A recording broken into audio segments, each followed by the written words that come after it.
Blend modes. Let's get into it. This is one of those things that's really important to understand, and there's just not enough understanding of it out there. Basically, the point of this video is I want us to not be this type of person where you have a blend going and you just go,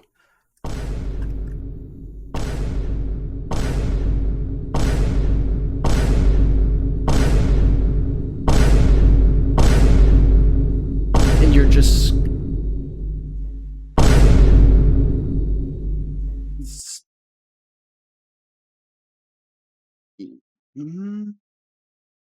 yeah, anything we can do to avoid that. I see it all the time walking around at Think Tank or watching people work in Substance Designer at teaching. I see this all the time. I've seen this in photo. This is an age-old thing in Photoshop, putting it on a thing and just scrolling through the blend layers until you find what you like the look of. Doesn't really cut it. It's not good there. It's not good here. You should know how all these things work, especially because in Substance Designer, we're usually doing, especially when we're talking about height blending, we're doing very specific requests. We want a certain thing. We want like a cut here that looks like this, or we want to lay in a brick and have it slope in a certain way. And you want to do all these very specific things. It's a lot more like sculpting or modeling. And you wouldn't tolerate not knowing what all these tools do, all your different blend modes, in another application. You wouldn't be like, well, I don't know how extrude works. I don't know how bevel works. I don't know how, inserting an edge loop works. I just kind of try all. If I need to do a certain modeling thing, I'm going to try all three and just see what works and then go with that. It just doesn't make any sense. You need to know what all these things do. And it's really not hard. We can learn how all of these work pretty quickly. I'm going to go through and give a breakdown of how they all work and then show a small example and then kind of wrap it into a bigger picture. That's sort of my thing. I want to show you guys like how these tools all work. I want to show you them put together, working together in like a small example, and then slot them into a bigger whole. We're probably going to break this video into two parts just because I want to give these all enough time to cover them all in a way that makes sense and people are able to understand. But again, it's just one of those things. In any other job, you would not tolerate this kind of indecision. I'm going to try, like if you had a plumber over, and better, you're at the dentist, and he's like, well, you have a cavity, and I don't know if I need the drill or if I need to put you under with the gas right now. I'm just going to kind of fiddle around with the gas and see what happens. Like, you would not tolerate this. Like, in any other profession, this wouldn't fly. You need to know how all these things work to be able to get exactly what you want. And it speeds you up, helps understanding down the line. Very worth doing. We're going to go through add, subtract, multiply, and screen for this first video. And then the next video, we'll go through the remainder. Because really all these blend modes just work in pairs. Add and sub are a pair, multiply and screen are a pair, max and lighten are a pair. And then you have the kind of mixes of those, like add, sub, overlay, and screen. We'll go through them. By the end of these videos, you will completely understand how these work and you'll have no further questions. But if you do, put them in the comments. Let's get to the graph. So in order to explore how these blend modes all work, I've created this little example graph that's going to show us 3 different ways to view what's happening here. Because I just think one of the things with working with math like this in Designer or making shaders, however you want to think about it, a lot of the times what sucks is you just can't see what's happening at every step in a very clear way. So I've tried to come up with ways of making this more explainable or have it be very obvious. And the way I'm doing that is we're just going to be blending a gradient that goes from 0 to 1 with a value of 0.5, a middle gray. And we're going to be trying all of our different blend modes here. And we're going to be displaying them here so you can see the actual math happening. You'll see in a second how this works. As well, this is displaced by the result. So you'll see how our ramp changes when we do the different blend modes. As well as I have a color debugger. So be able to see what's going on as we change the different blend modes. Some of that might not make sense. It will as soon as we start doing the blend modes. So the first one we have is copy. And all this does, it's just like a Photoshop normal blend mode or linear interpolation. So when set to forward, or sorry, the foreground and background, at a value of 0, we're just going to get all the foreground on the opacity slider of the blend. And on 1, we're going to get whatever's plugged into the foreground on 1. And whenever we have 0, will give us the background. So we're just changing between this totally flat plane and our ramp, 0 to 1, right? Really simple. There's not much to this one. If you put it at half, you're getting half of both. You should be used to this from just Photoshop and just working with layers in general. Getting into the actual math nodes, let's leave this at full. We're going to have this at full almost the entire time, just as a way of making it easy to understand. And let's try and add. So you'll see a bunch of stuff changed here, where we added the gradient on top of our middle gray. So I'm going to engage the numbers. So hopefully this will help explain a little bit what's going on. So the way to think about this is all the green numbers here are our gradient. So we go from 0 all the way at the bottom. We have 0.5 in the middle, 1 at the top, and then 0.25 and 0.75 in between those. The blue numbers is our middle gray here. And again, in the description for this video, I'll include this graph so you can play through it and see how everything works. So blue numbers, background, that's our middle gray. Green numbers, foreground, that's our linear gradient. So when we're setting this to add, what's happening here is very simple. We're just adding these numbers together, right? Which makes sense because if we have, let's turn our add off for a second. Right now, we're just at middle gray. This whole plane is floating at 0.5, right? So neither up nor down. It's just sitting there. If we add, look what happens to the plane. Everything is getting offset up.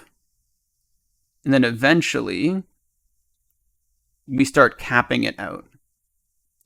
And the reason for that should make a lot of sense, right? When we add 0 to 0.5, we get 0.5. If we add 0.25 to 0.5, we get 0.75. If we add 0.5 and 0.5, we get 1. And that's why at the middle point of this add blend mode, we're actually just getting it to be 1. It's at the full height. As long as we're doing low definition ranges, like we're not going above 1. If we're just sticking into the 0 to 1 range, we cap it off at 1. Right, so you can see like the second that we get over the middle gray section, it's all just dimed, right? 0.75 plus 0.5 is 1.25, so we're above 1, right? So it's just still flat. And then 1 plus 1.5 is 1.5. Sorry, 1 plus 0.5 is 1.5. So everything above 0.5 is going to be white because we're always adding something that's greater than 0.5 to something that already is 0.5. So we're going above 1. So you can actually see I built a cross section here as well, where I took a cross section of that middle gray. So you can think of this as what our plane looks like from the side, right? It's totally flat. The white is our plane. And if we do an add, I'm also doing a cross section of the result of the blend. And this cross section here illustrates the ramp this way, right? We have all the way to 0.5, a bit of a slope up to 1, and then 1, which is the exact same thing as doing this. We draw a line to 0.5, we draw a line up to 1, and then we have it 1 for the majority of the distance. And I built this guy to show you the difference. So this teal box is the original position, right? It's that 0.5 where everything was flat, right? Where we had the whole plane lying flat. And here you can see what happens after we've added, right? That's the green. So whatever was 0.5, because we're adding 0 to it, it just stays at 0.5.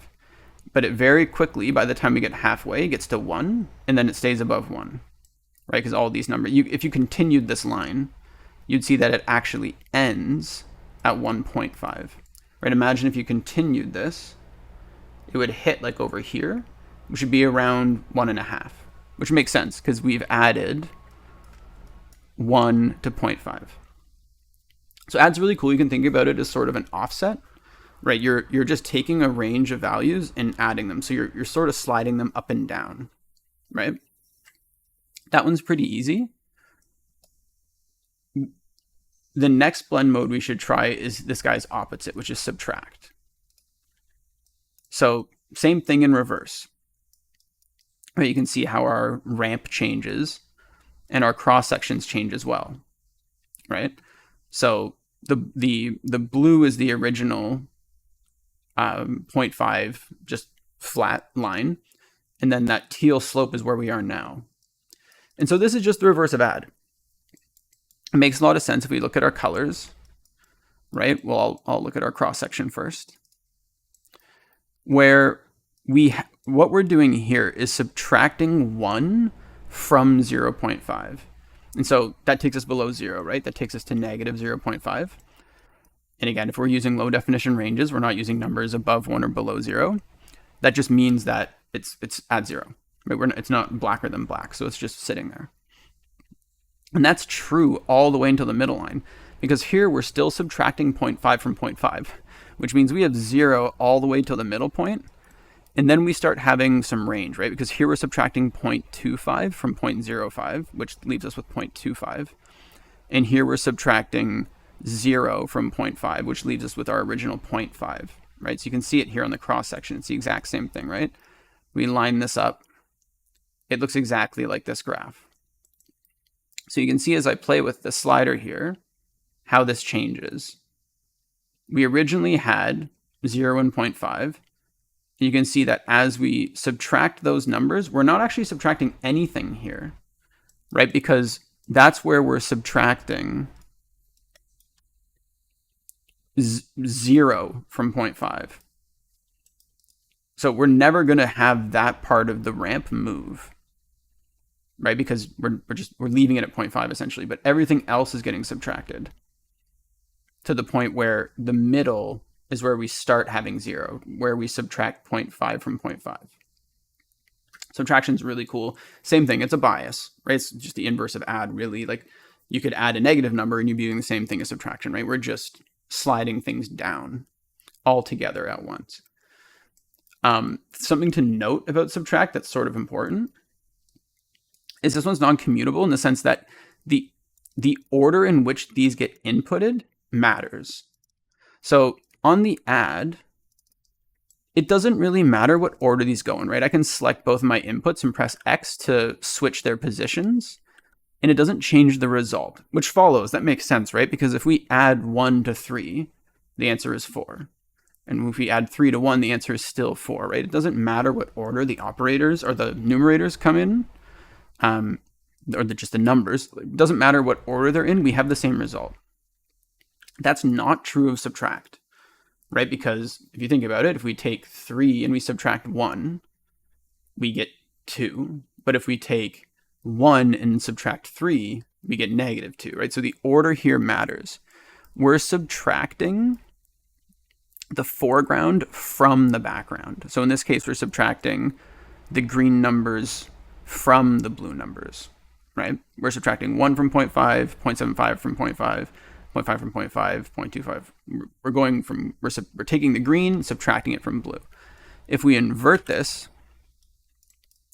it really changes the result. So you just have to be aware, right, that the order you do the subtraction in here actually matters. And that's because if we have the inverted version, we're now, instead of subtracting the green from the blue, we're subtracting the blue from the green, right? So 0.5 minus 1, we're at 0.5. We have 0. The exact same thing, just in reverse. If we look at our cross section, right, our math here, and we swap those inputs, it just inverts. Right, so it's just really important to keep that in mind, that it doesn't work the same both ways. It doesn't open both ways.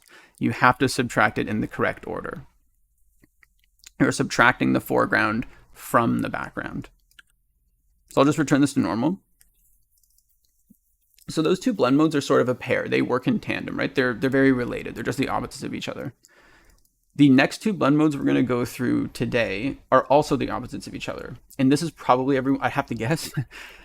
Probably it's a strong argument between multiply and overlay, but this is like people's favorite blend mode.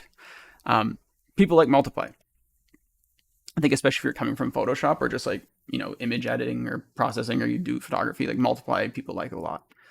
What this does is just make the resulting blend darker or the same, essentially, because we're doing multiplication. You can multiply by higher numbers and bring the value over 1 and 0, but again, we're not doing that today. We're staying all within the 0 to 1 range.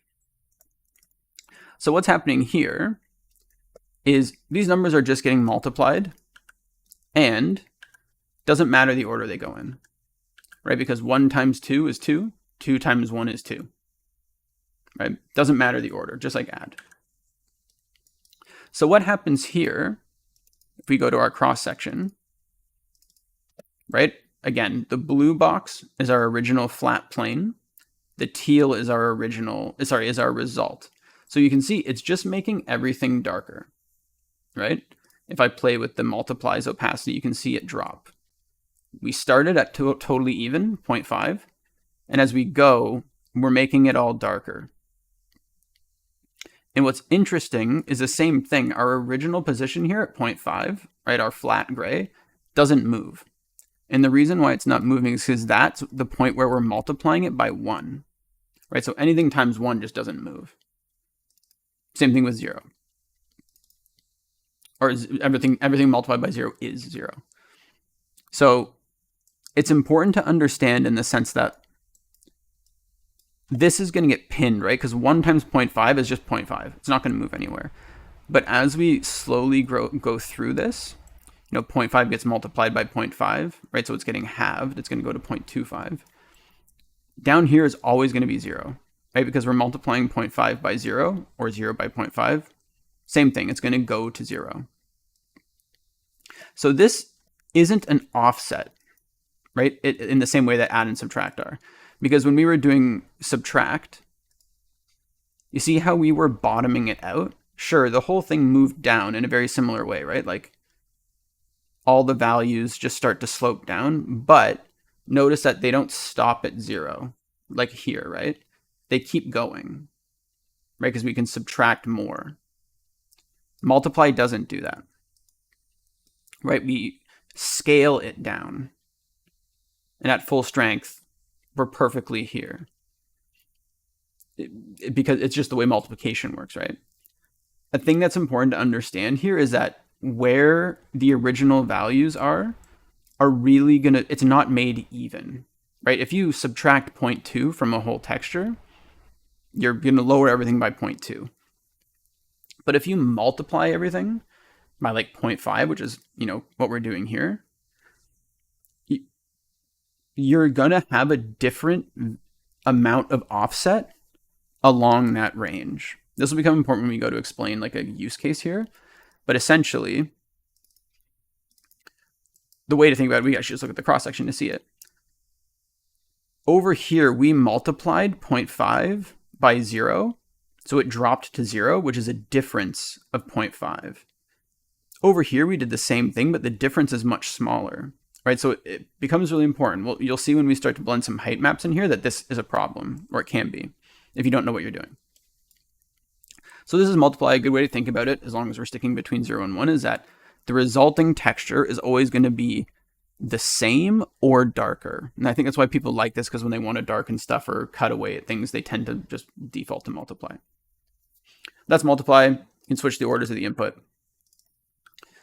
You would think that you would think that the opposite of multiply would be divide. It isn't. We're probably not going to cover divide. We may do it in another video. It's just not that useful for the stuff we're using. There are some use cases. Someone in another video pointed out they like to do that for their height map extraction. Like, that can work fine. I don't really like to use it. We can go over it, but we're not doing it in these videos. The real opposite of multiply is screen, which I think is another contender for people's favorite blend modes. So this is very much the opposite of multiply. So the resulting texture, this guy, is going to be the same or brighter, right? I love this blend mode. So the bottom is still saying 0.5.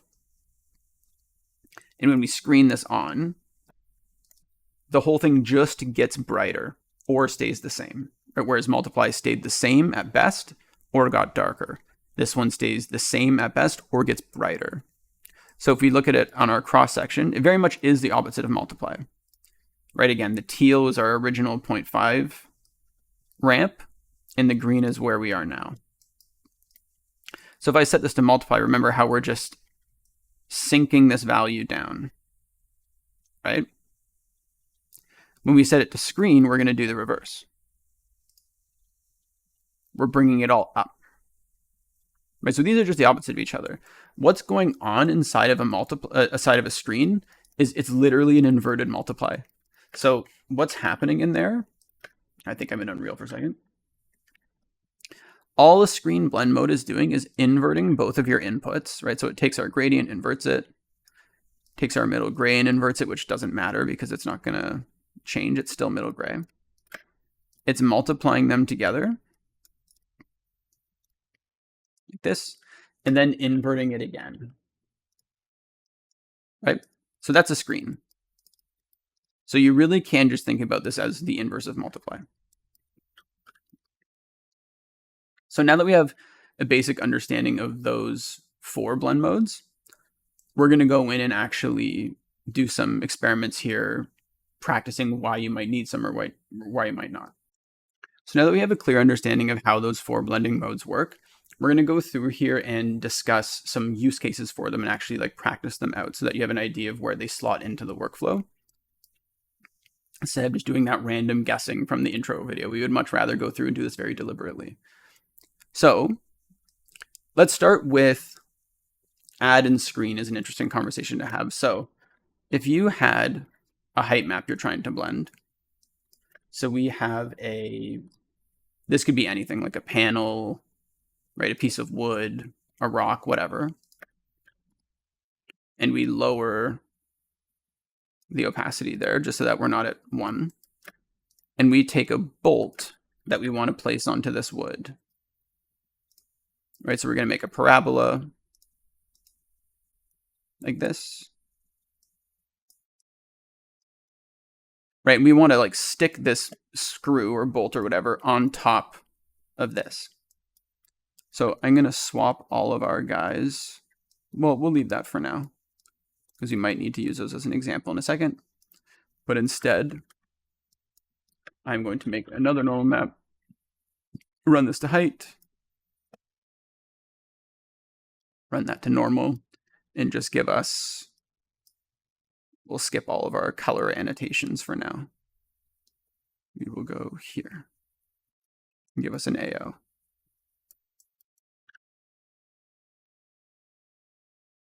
Like that. Cool.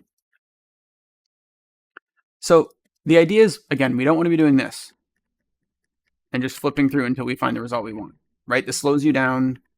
You don't learn anything. It's a bad way to do it. So I think most people's instinct is to use an add. And you can see where this sort of falls apart, right?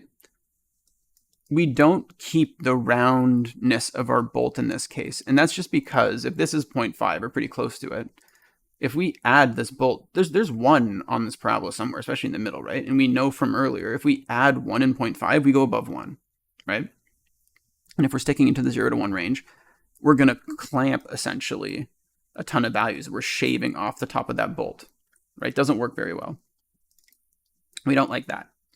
So this is where something like screen makes a lot more sense, right? We'll get into max next video, but max is this is usually something people guess as well is the best thing to use. This also doesn't work because the bolt shrinks, right? If we switch from add, right, where the bolt is its original size, but we just, are flattening the whole top. Some people try max. This works in the sense that we keep the roundness of the bolt, but the bolt also shrinks, right? And we'll get into this, but it's because max picks the brighter of the 2 values, and these values are darker than the values they're going on top of, so they don't show up. This is where something like screen is really, really useful. Screen is very, very good at sneaking stuff in at the top of a height map, right? Because the resulting blend will always be either the same, right, this, or brighter, because it's the inverse of multiply. We're just scaling that top of that cube up to make the bolt, right? So here's a really good example of where you really need to know what these do, because again, you're going to be often wanting a very specific thing from your blending, whether you're making cuts or cracks or you're adding bolts or screws or putting leaves on things, whatever. You want a specific kind of blending. Knowing which one to pick just makes your life way easier. You can just pick it. You don't need to guess. It's awesome. So here's a great use case for screen. You could also use multiply to take away from this, right? Because again, if you wanted to subtract, we have the same problem as the add, just in reverse, right? We're making like a screw hole or something, right? Same thing. Our parabola stays the same size, right, as it is before the blend. However, so many of these values go below 0 for the exact same reason as the add, right? If we have 0.5 here and we subtract 1, we're going to go to negative 0.5. So a ton of this gets cut off at the bottom. Now you can, in both of these cases, just offset it, but this doesn't feel very good, right? Because if something changes, you'd have to feather this again. You never want to chase your tail around. So subtract also doesn't work here. What would work really well, if we want to always make sure that works, is to invert this so it's black instead of white. Plug this in, and then use multiply. Right, so this works really nice. It's the exact same way screen works. So here's two really good examples of where screen and multiply are really excellent choices. We want the same value or darker, or the same value but brighter. Really, really good options for getting that look. Let's talk about where you might want add and subtract instead of multiply and screen. So a good example of this would be something like, not all things are made equal, right? So if we have like a pyramid, like some sort of, I don't know, it's a rock chip or some sort of, pinnacle thing there. I'm going to make an auto level here just to make sure we have full white and full black. If we just want to, let's say, put a noise, we want to like break this up. We've created this kind of like, maybe it's like a metal bolt, right? Like a fun kind of stylized chunky bolt. If we want to add some damage to that, so we'll take something like a cloud and subtract it, or sorry, multiply it like this. This is interesting because what you'll note, right? This is a little weird, but notice that the damage is much weaker at the base of the bolt and much, much stronger at the top of the bolt, right? It's not uniform. We're not applying the same level of offset to everything. And the reason for that is because of the way we describe multiplication and how it works, right? Because if you have, back to our example here, right?